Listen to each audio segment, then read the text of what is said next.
All right, Jon Jones is back at heavyweight, fighting for the undisputed heavyweight championship of the world. And by all accounts, he's going to be the highest paid heavyweight of all time. And rightly so, because Jon Jones, what an incredible career he's had. He's known as the GOAT to many people. And that is even with, the asterisks, the steroids, the picograms, whatever you want to call them. Jon has been shrouded in controversy. Inside the octagon, outside the octagon, with police, with... The shenanigans have been out of control, but we're not here to talk about that. We're here to talk about 3 reasons why Jon Jones will become the heavyweight champion of the world. And they're going to give you 3 reasons why he won't become the heavyweight champion of the world. Then at the end of it, you can look at all that and tell me what you think and let me know. But let's get into it. Look, reason number 1. Oh, before we do, right? Coming into this one, Jon Jones is the underdog for the first time in his career. He is a plus 100 to a minus 120 for Gane, Ciryl Gane, who is a slight favorite in this one. But let's get into it. So, number 1 is the fight IQ. Jon Jones, listen, for all his attributes, his length, his height, his wrestling prowess, all the rest of it, the head kick power when he knocked out DC, all of that is worthless unless the mind is intact. The brain is the most powerful weapon when it comes to fighting. It is so strategic. I mean, you've obviously heard the expression that mixed martial arts is human chess, and it really is. You got to have a smart mind. But the fight IQ of Jon Jones is absolutely ridiculous. And when you look at some of the people that he's beaten, it jumps off the page. We're talking, these are all people he's beaten, amongst many others.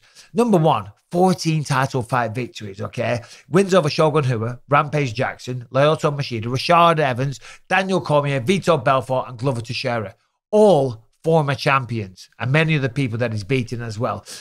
Inside the cage, control time. He has over 1 hour and 20 minutes of control time. So when he uses the wrestling, which he sets up with the strikes and he gets you down, he knows how to use that time effectively. And more than often than not, he's either submitting you or smashing your face in with elbows. So that is why a lot of people have him as the GOAT, because of his fight IQ, okay? Fight IQ, a smart, intelligent approach.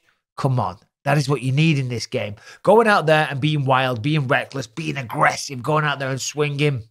That's so out of date. It's so old-fashioned. It's so old school. There's a reason why a fighter like that gets called a meathead. Because it might work with the local asshole down the boozer. Don't you ever do that. Down the pub, right? But it ain't going to work against the best mixed martial artist on the planet. Okay? So fight IQ is through the roof. Right? And this man was an innovator as well. Let's remember, spinning elbows, question mark kicks, oblique kicks, that nasty one, the side push kick to the lead leg, front kicks to the lead knee, as I say. They were devastating people. Now, they're commonplace in the sport, but Jon Jones was one of the innovators in using those. So fight IQ and the fact that he's an innovator, come on. All day for Jon Jones. Now, moving on. Wrestling, of course. A big part of Jon Jones's arsenal when he's attacking people is the wrestling, okay? And he does it so well and so powerful. He level changes. He drives through an opponent and he puts them down flat on the back. And as we said a moment ago, he knows how to use that. But the reality is Jon Jones was not some wrestling prodigy. He didn't have the world on fire. Everyone thinking, wow, is this guy going to go to the Olympics? No, not at all. He does not have an NCAA pedigree that somebody like Daniel Cormier or Rashad Evans does. But he out-wrestled the pair of them, all right? He is a great mixed martial arts wrestler because you use the strikes to set up the takedowns. You throw misdirections. You use feints. I used to be able to do that. Jon Jones does it the best in all of mixed martial arts.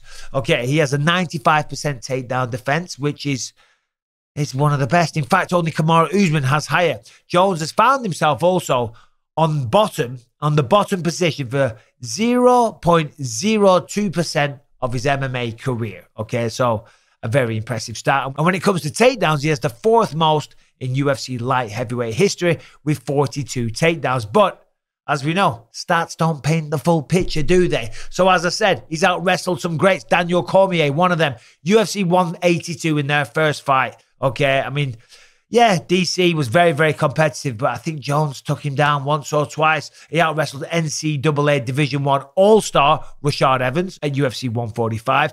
He out-wrestled the NCAA Division I star Ryan Bader, who's currently the heavyweight champion of Bellator, and that was all the way back in 2013. And the original bad guy from the mean streets of Westland, Oregon, Chael P. Sonnen, the best wrestler on planet Earth. He couldn't do jack shit against Jon Jones. In fact, Jon Jones took him down straight away, and that was it. Toyed with him. And in fact, he even once tweeted, I am a black belt in wrestling. And I think he might just be that. Okay, now, reason number 3, experience. Experience can only be earned. It cannot be bought. You can only get that by stepping in the octagon and fighting the best people on the planet. And he has done that so much. And compared to Ciryl Gane, it's night and day when it comes to experience. Ciryl Gane, he's had in his life 12 professional mixed martial arts fights. He's 11-1. He's 11-1. Very impressive. Jon Jones has been in and won 14 light heavyweight title fights. He has been in and won more UFC World Championship fights than Ciryl Gane has had fights in his entire career. So if that doesn't give you an indication that he's got the experience advantage, then I don't know what to tell you. And with that experience comes a lot of experience with fighting different styles. You know, Daniel Cormier, of course, a very, very good wrestler, beat him in his own game to a certain degree, knocked him out in the second one. Love you, DC. Fought really tall, long, lanky strikers like Alexander Gustafsson, okay, who's kind of similar to Gane in some ways, just a better, bigger, stronger, more powerful version. And of course, he's beaten fantastic wrestlers, Mauricio Shogun Rua when he took the belt, Vitor Belfort, countless others. Rampage Jackson, hard-hitting, heavy-handed son of a gun, beat him, took him down, choked him out. So, other than weight and power, Ciryl Gane doesn't really have anything else on paper, maybe striking acumen. Anything else on paper other than maybe striking acumen to go against Jon Jones. So there's 3 reasons why Johnny Jones Bones gets the win. All right, now let's get into the reasons why Jones won't win the heavyweight championship of the world. There's 3 main ones, I believe. Maybe there's a few more, but number 1 is, it's quite simple. Has the sport passed him by? Look, listen, at UFC 128, which was 12 years ago, Jon Jones was 23 years old. What a miraculous achievement. He became the youngest champion that the UFC's ever seen, and that record is still intact to this day. But he is turning 36 years old in July. I'm not saying that is retirement age, but certainly getting on in terms of experience, in terms of just length around the sport, okay? Now, the sport has changed. Remember when I got involved with the sport and other people got involved with the sport, you started as a specialist. Maybe you were a wrestler or a kickboxer or whatever. Now, this new generation, they are started off doing mixed martial arts from the inception of their career. And a lot of the stuff that was known for being innovative from Jon Jones, the side kicks to the legs, the oblique kicks, the spinning elbows, which Jiří Procházka just knocked out Dominic Reyes with a year ago or so. This is all commonplace. And there's new techniques, calf kicks all the time, right? The sport has caught up in many ways, and maybe it's overtaken Jon Jones. I don't think that's necessarily the case, but this is a question that needs to be asked. And the reality is that nobody stays on top. Nobody stays on top forever. And will this be the fight where Jones finds out? Now, the big one, number 2, why he might not win is Jon Jones a real heavyweight? Look, he has a heavyweight frame. He is 6'4" with an 84.5-inch reach, okay? A big guy, by all accounts. At 205 pounds, he never came close to missing weight once. Now, of course, you could say that's because he's a professional, okay? But he fought at 205 his entire career. And now, rather than just not having a weight cut and coming up to heavyweight, like a lot of people do, like McGregor did, like DC did, like anyone that's done it did, he has gone away over a 3-year period. And by the way, what's he been doing in that 3 years? Has he been training? Has he been hard? Has he been focused? Or has he been slacking off? You know, we know he's got a bit of trouble here and there, but has he been in the gym, staying sharp? We don't know that. But stepping up to heavyweight this time, he's had 3 years and he has changed his body. He is now a heavyweight. He's walking around apparently at 265 pounds. Okay, that is going to make you stronger. It's going to make you more powerful, but it's going to slow you down. It's going to make you tire. The more the fight progresses, the longer it goes. His body is not naturally used to carrying that frame. Now, Jones is a smart man. He knows how to prepare. He's got tremendous experience, as I said. So one would assume he's done many, many rounds, right, in training with this new frame, with the new weight to prepare, right? But fighting a real fight and sparring in the gym are not quite the same thing. Ciryl Gane weighs 247 pounds, right? That is way heavier than what Jon Jones used to be. Okay, and that's natural for Ciryl Gane. Ciryl Gane, since the day he was born, has been in this big frame with all that meat. I mean, when you saw Ciryl Gane and Francis Ngannou squaring up, Ciryl Gane was naturally the bigger guy. And naturally, that's the word I'm looking for. Not talking about picograms or anything like that. I'm talking about naturally, that's his frame. That's his size. He hasn't bulked up with the help of every protein shake under the sun and a hardcore diet and a hardcore weightlifting regime. That can slow you down. It really can. And it can also make you tired quickly. But here is the final one. And this is a good one. Has the fire gone out? Has the fire gone out? Is the mentality of Jon Jones still the same?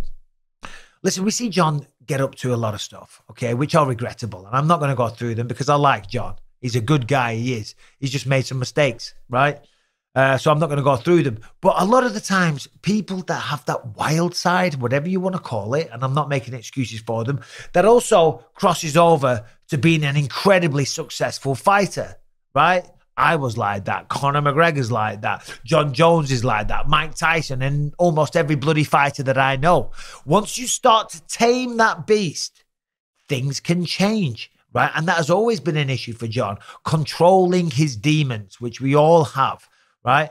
Now, his last 3 fights, very good wins over tough opponents in title fights against Anthony Smith, Thiago Santos, and Dominic Reyes. Decisions. Okay, and I'm not knocking them because they went to a decision with Jon Jones, which is very good. But a lot of those fights could have gone the other way. In fact, Thiago Santos, right, for the most part, kept the fight on the feet. Apparently, he was fighting on one leg because he blew out every ligament in his knee. And a lot of people still had Santos winning that fight. So again, I ask you the question, has the fire gone out? Is he the same person? Because guess what? That happens all the time. You want a good example? Tyron Woodley. I've said this before. I'll say it again. Tyron Woodley was a beast. He was a beast, but towards the end, look what happened. Couldn't win a fight.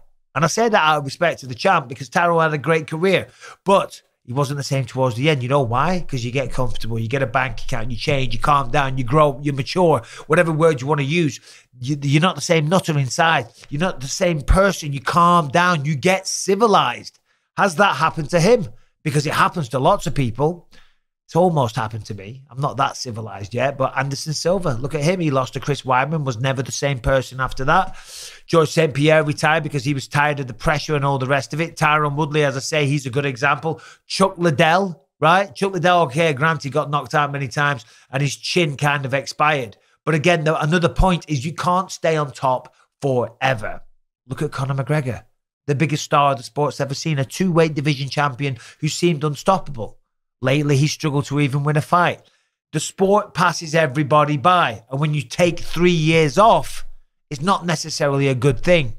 Now, there is a reality that those things that I just mentioned, maybe they're a good thing.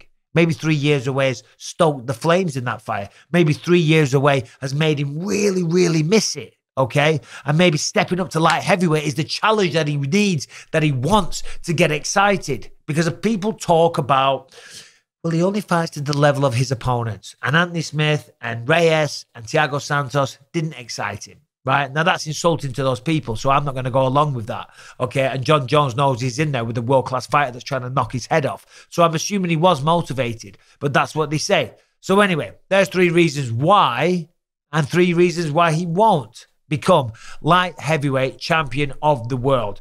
Either way, he's got a goddamn tough fight. Right, path to victory will be to out-wrestle Ciryl Gane. Ciryl Gane got out-wrestled by Francis Ngannou. If Francis can do it, I'm pretty sure Jon Jones can. But can he take him down? Can he hold him down? Can he even get him down? And on the feet, who's the better man? I don't know. March the 4th is coming. I can't wait.